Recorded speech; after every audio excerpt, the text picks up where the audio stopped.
Now, with the last game of the round, I wish that the only changes were made was this getting bumped to the last game of the fixture. But nope, we had a lot worse. We had players, we had stars, captains of teams pull just minutes before the first bounce due to COVID protocols. And while I understand it. There's rules in place for player safety reasons, and you gotta keep everything going. Well, I'm not mad at the restrictions. I'm more just annoyed that it just happened that close, and it might have been the deal breaker in this game for the GWS Giants. But kind of the same logic here is that they got out to about a 40-point lead early, and they blew it. And I don't think you can blame the absence of Toby Green on that one. You can blame him if you lose this game by like a hard-fought game. You lose it by a couple goals. Hell yeah, you can push that narrative. Please do. I would be the conductor on that train. But you blew a 40-point lead. You blew it. You blew it. Just like you blow every single thing in the world, and all you do is make me wake up in the morning, watch a game of footy, and I cry. Okay, so that's what we got going on. Watching GWS this season has aged me probably about 2 decades. Okay, my mental age is finally catch up with my joint age, and this was just such a tough game. Seeing my heart dropped. I felt like I got shot in the heart when I saw Sydney kick 7 straight, and at that point, it was over. It's done. It's cooked. Stick a fork in it. They were done. Especially when you got Buddy Franklin and Tom Papley kicking 4 each. I mean, when they're hot, it's really hard to stop this Sydney team. And so now, Sydney's chase for the top 4 is right there. They're 4 points out. They're right there in making the top 4. So, yeah, GWS still has finals hopes, guys. Mathematically, they're just 2 points out, but it kind of depends on how long Toby Green's going to be out for, and it's going to depend on if they decide they want to win a damn game of football or not. Donnie, please, just take it away while I recover for a couple minutes here. Oh man, that was no. So let's go Can you back tell I've been before. saving that for a few b- days, b- yeah, just a couple little. days?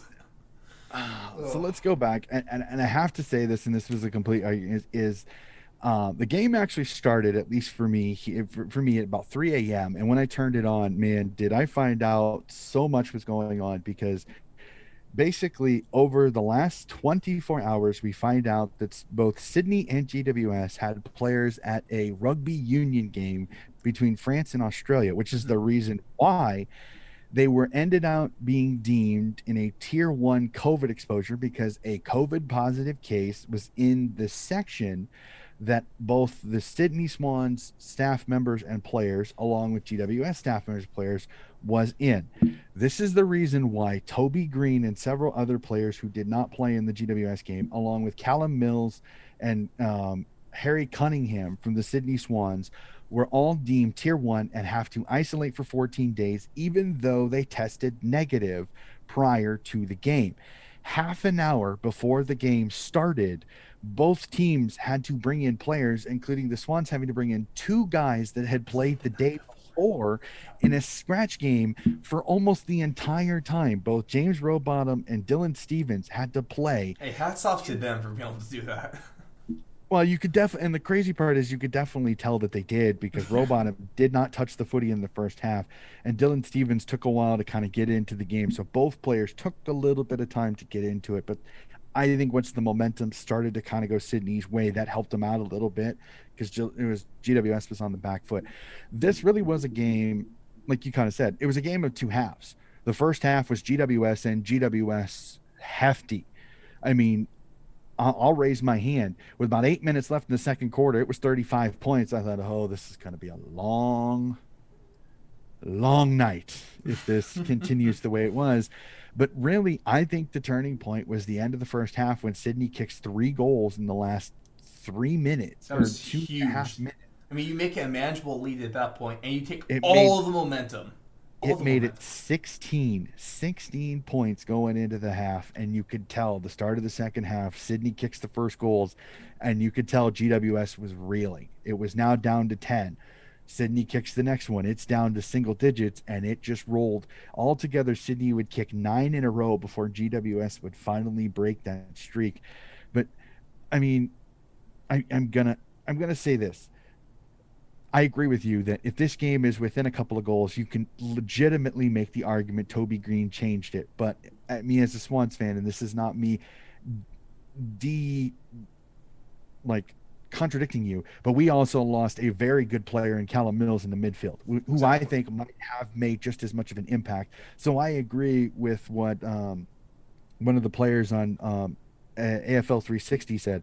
It was kind of nice that Toby Green and Callum Mills were both out because really you can make the argument they would neutralize each other in the Yes. long Yeah. because you lose. So really you can't make that argument really that both teams. You can almost make an argument Sydney was hurt more because they lost their best small forward guard in Mm. Harry Cunningham. So you could almost make the argument that Sydney was hurt more by these COVID cases than GWS I was. like imagine But anyway.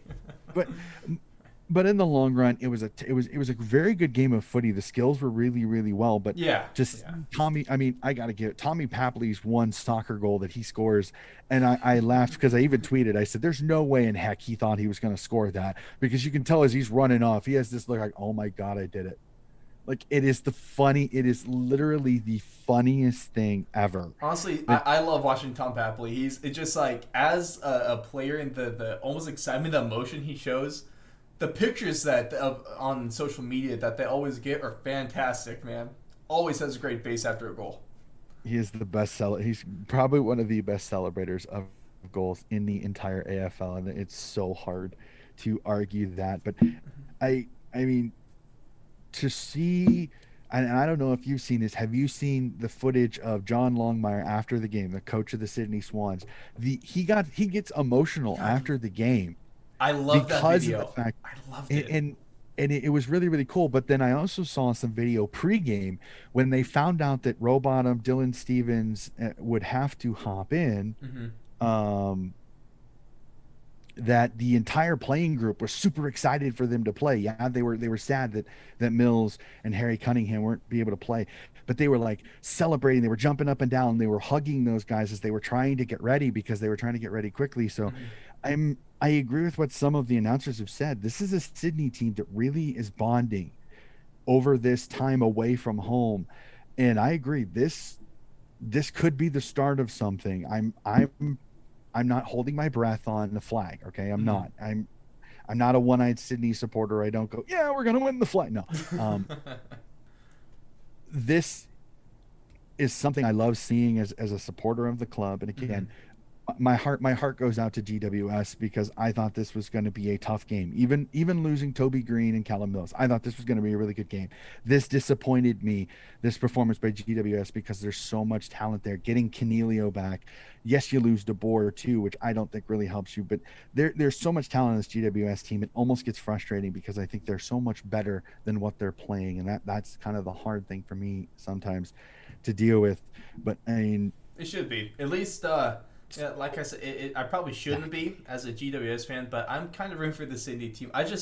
I love them just like the feeling of a team that they are, and that's why, I mean, I already made the case last week, last round, that they are legitimate flag contenders. This only proves it even more, and it's about time people on the medias for they're finally catching on to this because I've been this is one thing I am always going to brag about, Donnie. I've been holding my hat on a good Sydney Swans team since our preview show of the season.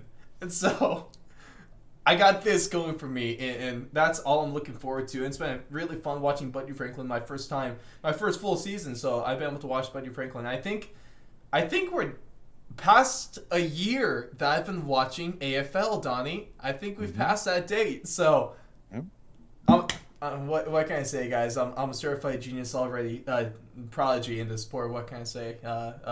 What is it? Fox 7 on coming for you guys. So I'll plan. I'll make my travel arrangements now. Pack my suitcase. I'll start living in Australia so I can work for you guys. let's not jump the shark just yet, there, buddy. Let's get through the regular season first before we start jumping on that particular trade. No, Oh man! and But I mean, it, at the end of the it, story, a really, really good another installment of the City Derby. This is always a good game. yes, and it has been great over the last 5 or 6 years. It started to get really really competitive. This first 5 or 6 years, it was Sydney winning every game by 30 or 40. And I love competitive rivalries. Yes. I think they make both teams much much better. And to see so many of the media starting to go, wow, I think the Swans, like, if I remember correctly, the Swans betting market went from the ninth or 10th best odds to win the flag to fifth. Oh, Yeah, it's put the money on. insane.